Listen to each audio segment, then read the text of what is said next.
First nomination నేను ప్రేరణకి ఇస్తా. క్లాన్లో ఉన్నప్పుడు నువ్వు డబుల్ స్టేట్ ఆఫ్ మైండ్లో ఉండే. ఇండైరెక్ట్గా డస్ట్బిన్ విషయమే. కొంచెం కేర్లెస్నెస్గా ఉన్నావు, ఇర్రెస్పాన్సిబుల్గా ఉన్నావు అని ఈ 2 క్వాలిటీస్ వల్ల నేను నిన్ను నామినేట్ చేస్తున్నా. అది రీజనే కాదు.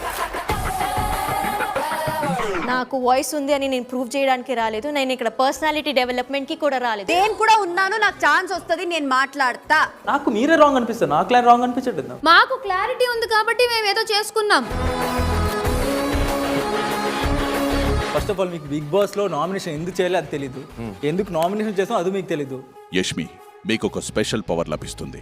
నామినేట్ అయిన సభ్యుల్లోంచి ఒకరిని సేవ్ చేసి నామినేట్ అవ్వని వారిలోంచి ఒకరిని నేరుగా నామినేట్ చేయండి. మనకంటే ఇంకా ముందు పోవాల్సిన వాళ్ళు చాలా మంది ఉన్నారు. వాళ్ళు పోయేంత వరకు మనం సేఫే. కంటెండర్ని నామినేషన్ వరకు తీసుకెళ్ళడం was not right. Even if నాకు ఎలిమినేషన్ వస్తుంది, ఎలిమినేట్ అవుతానో నేను పట్టించుకోను. పిచ్చిలేసిందా మీ ఇద్దరిని నేను టాప్ 10లో చూస్తున్నా తెలుసా. నేను వాళ్ళనేమో మంచిగా ఇది చేస్తే నన్ను బ్యాడ్గా చూపించాడు.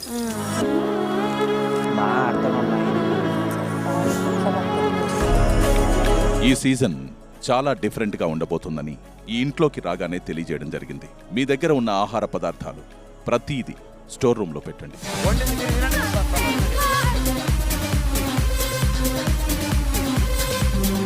మీ అందరికీ కొంత సమయం మాత్రమే మిగిలింది.